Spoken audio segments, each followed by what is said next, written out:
Hey kids, we're live again. Live stream number 18. Here to do a little inking on this pencil. And we got a product that I want you to see that I really love. These are great. Okay? This is a great alternative to using a brush, basically. Maybe in some cases use it may be useful as a substitute for a pen also, because these things are fine pointed. Some of them are really fine. And that's what I want to show you today.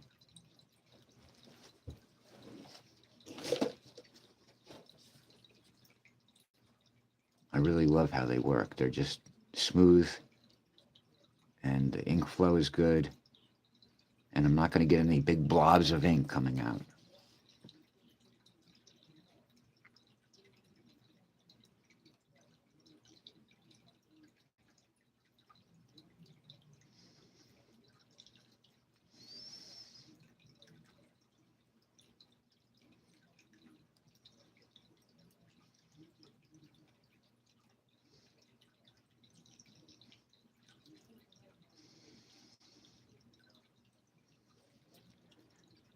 I want to say thank you to all the new subscribers.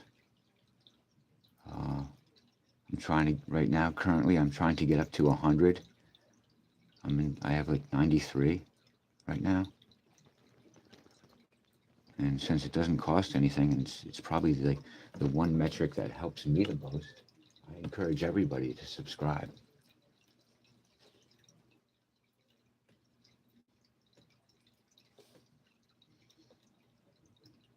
Always keeping in mind that I can erase later, like this line right here. It might not match exactly what I put down in pencil, but I can erase later and it's not going to smear this ink if I make sure that it's dry enough first. I'll wait a day. Always got to do good hands, because that's one of the things that identifies an amateur if you don't do good hands. I mean, it doesn't have to be realistic again, but it has to be convincing as a storytelling tool, device, right? Because when you watch Bugs Bunny, the hands aren't realistic, right? But you follow the story. It doesn't break the reality of the story that the hands don't look realistic necessarily.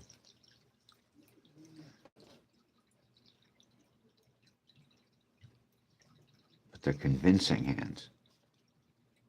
And when it comes to comic art, there's a lot of value in being convincing, even if it's not realistic. There are guys that do realistic hands and everything else. I won't name any names.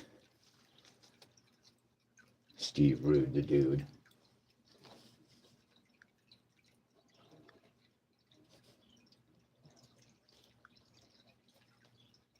I'm trying not to be too stiff with it, you know, I mean, you want to look spontaneous with your lines in ink. That's the danger of inking your own work. You can get a little too stiff, maybe. You're too worried about making it adhere to what you put down in pencil. Where a really good inker knows, has confidence in his work, and he can say, okay, well, I can do better than the penciler did here, you know? The guy I'm thinking of right now is Klaus Janson. He's like the #1 inker, in my opinion. Of course, you got Mike Royer for Kirby, but that's a specific thing.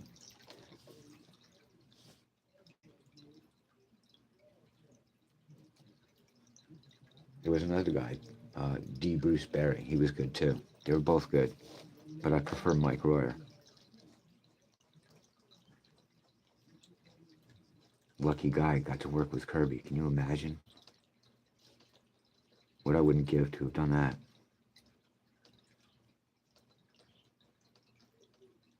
I wonder what Mike Royer's doing these days. That's a really interesting question. I should look up whatever he's working on and see if he's doing anything. Because I would really love to see his work these days. And hopefully he's doing something of his own now.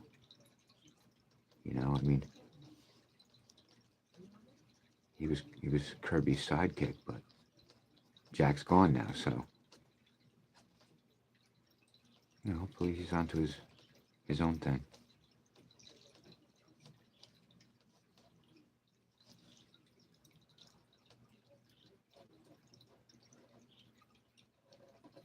I'm changing it a little bit because I'm not really happy with the way it looked.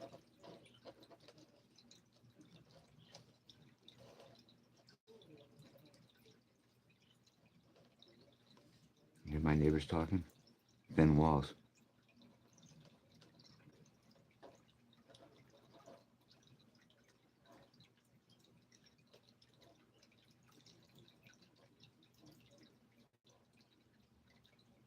And this is so much more satisfying than dipping a pen every 2 minutes or every minute in the inkwell. I just get so frustrated with that. It's like, you know, I have to dip and draw, dip and draw. Now it's getting scratchy, and now I got a big blob of ink on the paper that I got to deal with. To hell with that. I'd much rather use these things. And you have all different widths. You know, you got widths. Sorry. I got this one. That's super thin. It's almost too thin to draw with. It's like a pin. And then you got, what's a fat one? Let me see. I think this one's fat. No, it's another thin one.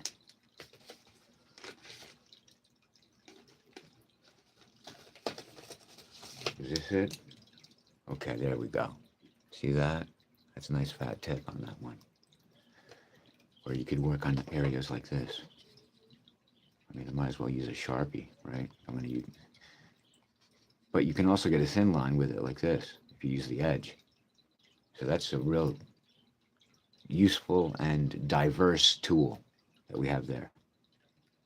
For example, you know, 1 minute I could draw a really thin line like that with it, and then just go into a wide line like this. Isn't that great? It's like a brush, really.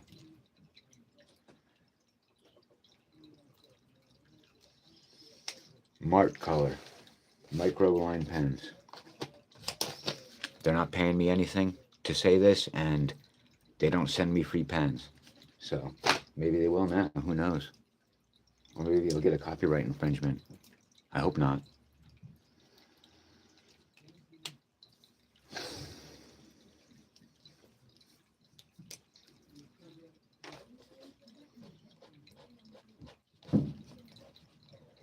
I kind of promised myself I would make this quick today.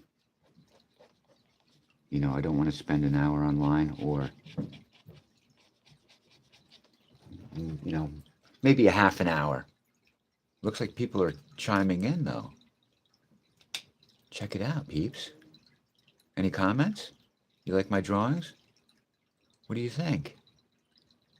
I'd love to see you all in the chat. It's awesome. Who do we got? Who do we got today?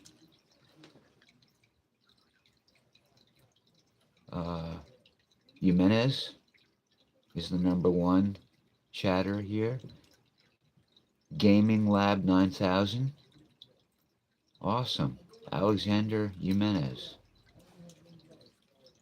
And somebody, I don't see a name. It just says hello. That's your name? Hello? That's pretty cool, actually. I like that. That's a good tag. Thanks. I'm glad that you people are all watching. Why don't you subscribe while you're watching? It doesn't cost anything. And it'll help me. I'm trying to get to 100 subscribers. And then, of course, I'll try to get to 200. But right now, the goal is 100. And I'm at 93, so every subscriber helps.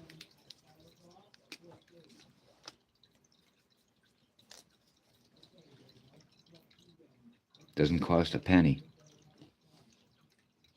but it helps me. Just in the sense that I'm trying to build a channel. You know, I'm trying to make this thing into something. I know it's kind of laughable now at less than 100 subscribers, but you know what? It seems like quite often when I go and do these live streams, I'll get a couple subscribers. So I figure, let's say I do one a week, that's like 100 subscribers at the end of the year, right? If I get 2 every time. Now, that's just a low estimate.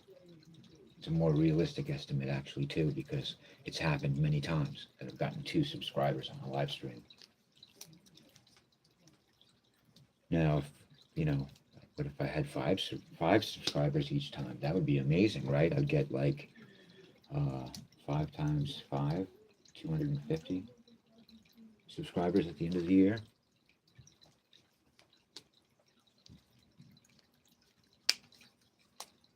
But I want 1,000 or 1,000,000. I've seen people out there with thousands. I don't know if I've seen millions. I must have. People like DJ Vlad probably have millions of subscribers, right?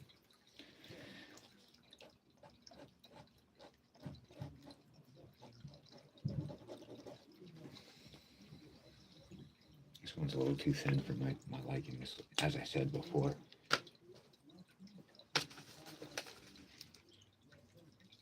It's almost too thin to draw with. The ink doesn't really come out very quickly since the tip is so small. Now this one's better.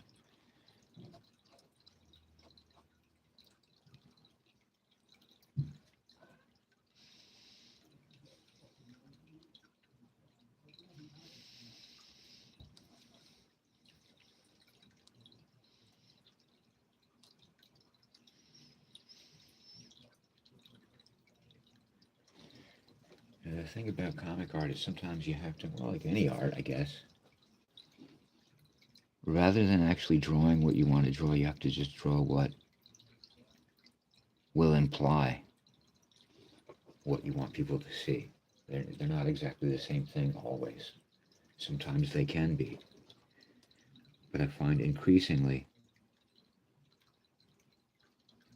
that I've learned to kind of estimate things in a certain way that implies through the use of light and dark, implies an image to the reader's eye.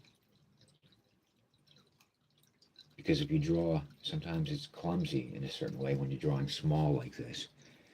It's hard to get it to kind of read right, read correctly to the eye. Some people are better at drawing really small, you know. This is not my expertise. I draw big better. I just feel more comfortable and I have more space to do more. That's probably true for a lot of people.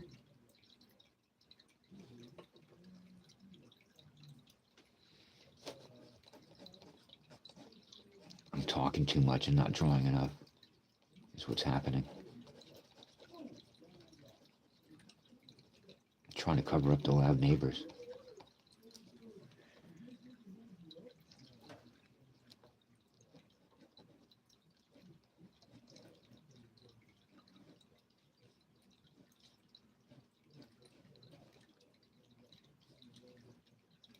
Now, I thought I should change this because I don't think I like his eye being closed. I want him to have a wide open eye when he's being blasted by this bullet, right?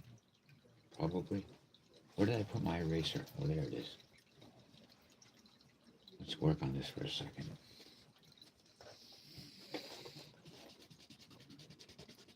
You really got to have the right eraser because sometimes some erasers will just smear it around. I found. What else do we have? Any new people? Come on, we got to get some new people in here. Tell your friends to join the chat, peeps.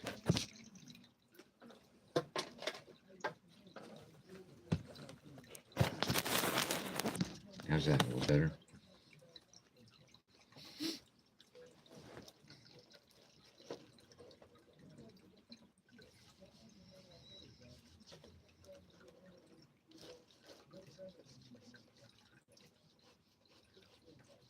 sounds angry, doesn't he? He's always angry, this guy. I'm going to show you that I can erase this without smearing the ink. See how nice that is? It didn't smear. It might have lightened it a little bit, you know? But, yeah. These things are great for cartooning or comic art. These pens are just the best. Look at that. Now, I'm getting a little smear, but that's really the graphite. It's not the ink. Oh, there's annoying notifications. I gotta remember to turn those off. Now see, this reveals that they didn't ink it correctly. I got pencils still showing right there. So look at that. Looks like his finger got chopped off, his pinky. Here, let's fix that.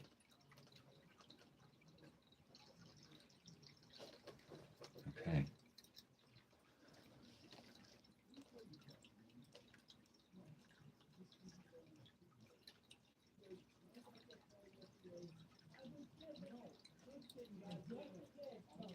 Wow, it sounds like they're arguing, right? Maybe I should find a better place to do this so you don't have to listen to my neighbors arguing.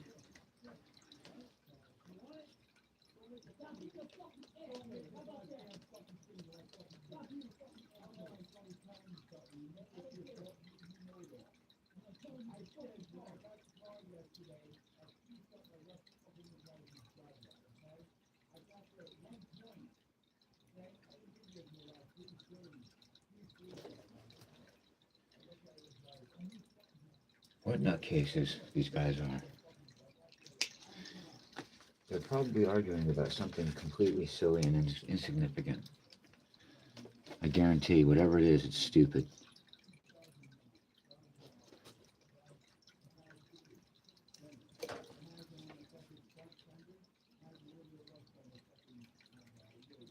And they use vulgar language, like every other word is a swear word. You know what I mean? Like they can't speak without 11 swear words being injected into the sentence. I was taught that that's a sign of a limited vocabulary when you do that, right? In other words, you're not too smart.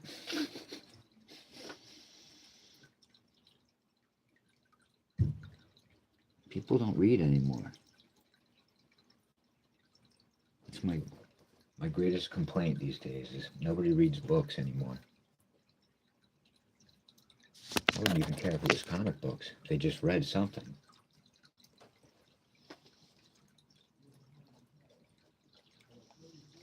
Because I learned a lot of the vocabulary that I learned when I was young through comics. Like I'd see a word like anxiety, and I'd be like, "What's anxiety?" To my mom, I'd be asking her this, right?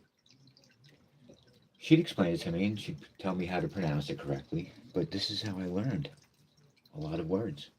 So comic books are cool. You can't convince me that they're bad or stupid. Or Estes Kefauver, the senator from Louisiana or wherever, Alabama, wherever he was from. He's the guy that encouraged people to burn comics in the 1950s. He wrote a book, I think. Oh no, the guy that wrote the book was a guy named Frederick Wortham, Seduction of the Innocent. But he was kind of, these guys were kind of on the same side of the comic book war. They were trying to get rid of comics.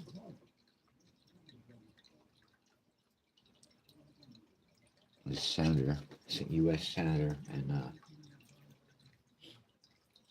Frederick Wortham. I don't know what his credentials were. Probably an educator, I think.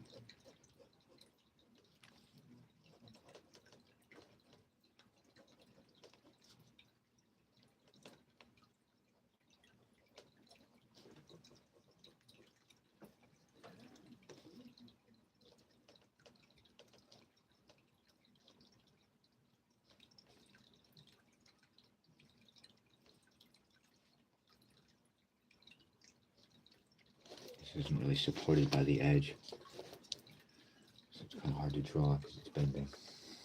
I should have thought about that.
I gotta erase some of this because it's, I don't want to show through when I put the ink on top. The eraser's getting messed up. So how's everybody doing today? On this beautiful winter day? Where are you chiming in from? I'm in upstate New York. Rosendale, New York. Look it up on a map. It's a tiny little town. I'm actually in Cottikill, which is next to Rosendale. It might not show up unless you look closely. It's that tiny.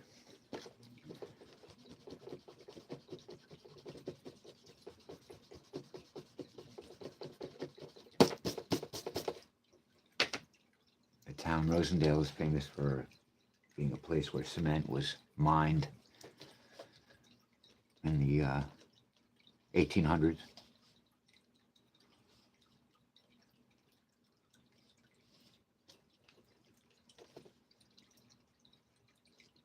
Rosendale cement. They used it for a lot of things, like I think the Hoover Dam may have used it.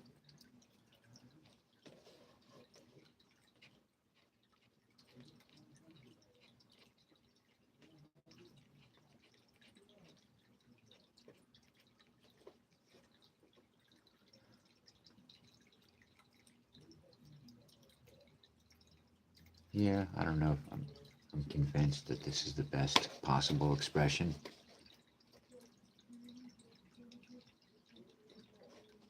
It works for now.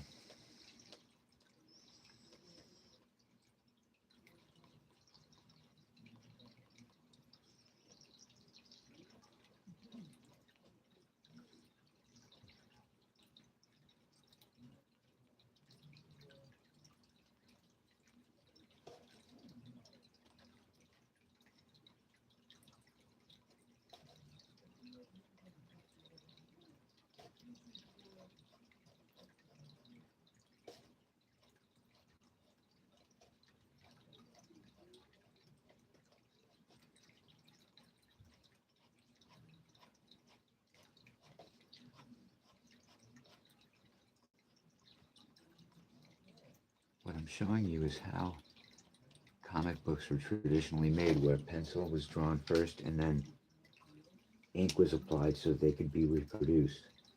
That was really the reason, because an engraver, after this, an engraver would have to reproduce the art by engraving it on a plate, basically tracing it, I think, somehow. That must have been a hell of a job to do. Probably not a lot of fun. I mean, it couldn't have been any worse than inking, but how did they do it? I mean, is it by hand? Is it... I'm not really sure I understand. I got to research that. How was that done? You know, I mean, if it was done by hand, you might as well put the engraver's name on the credits, right? Like they do with the inker and the letterer and writer and artist and everything. So that makes me think, right there, that makes me think that it probably wasn't done by hand. It was probably some kind of photo process using acid. Maybe like the photo would like etch a slight image, and then the acid would deepen it, and then you have something you can use to print. Now, I could be a little bit wrong on some of the details, but I would be surprised if I'm not close, at least.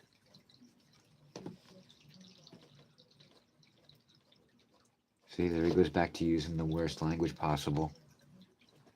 It's just he throws the word fuck in it. Any time he doesn't have a word to fit in there, he just throws that in there. It's like a filler. It takes up space, right? Any new people out there? Looks like the same people we had before. It's like people will tune in for a minute or two and then tune out, and it's like, come on, stay with me for a couple minutes, peeps. I love you guys. Please. I almost want to turn this upside down because the angle is wrong for my hand right now. But I'm not going to do that.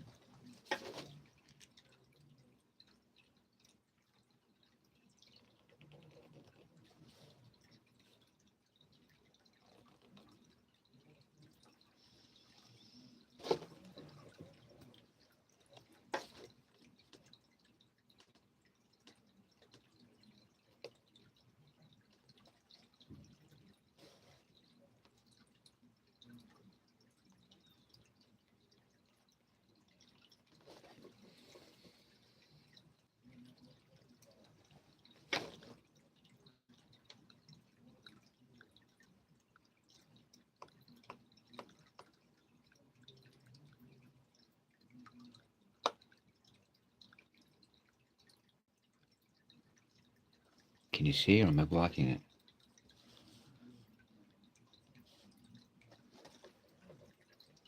I don't know. I'm not so happy with the way it looks.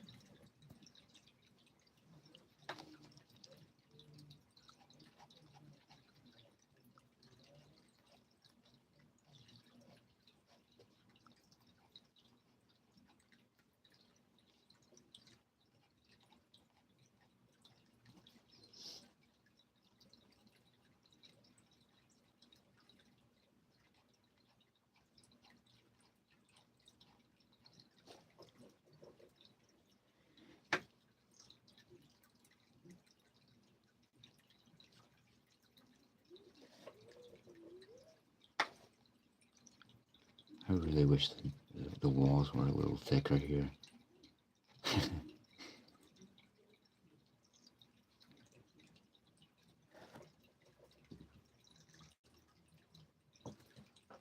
You see, I'm just doing a little bit and then I'm stepping back and looking at it because I don't want to move too quickly on this. When you do faces, you don't want to make any little mistakes. I mean, I could go back with whiteout, right? But whiteout sucks. I never feel happy about the way it looks. So I saw Steve the Dude use white paint of some kind. That seemed to work pretty well. I gotta figure out what that was.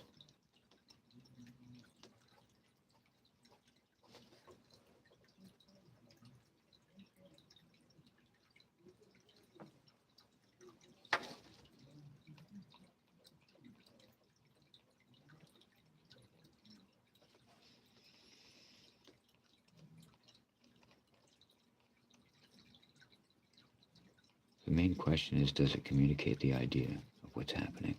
Even if it looks weird, that doesn't matter as much as does it communicate the idea of what's happening in the story. That's more important than even if the drawing isn't that great, to me. That's what I'm here for. You can criticize my drawing. I'm not the best at that.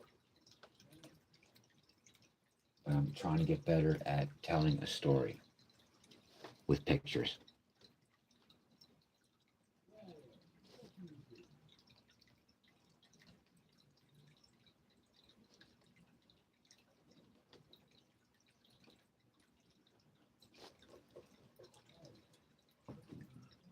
Okay, we're half an hour in now.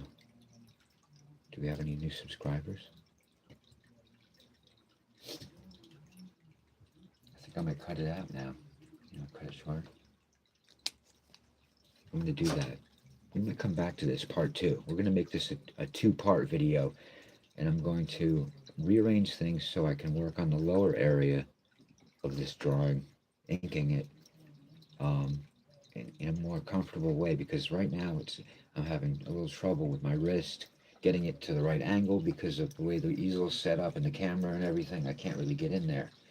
I need a better setup, but what we're going to do right now is cut this short. Thanks for tuning in, everybody. I appreciate you so much. Love you. Love you all. Uh, have a great day. See you soon. Part next week.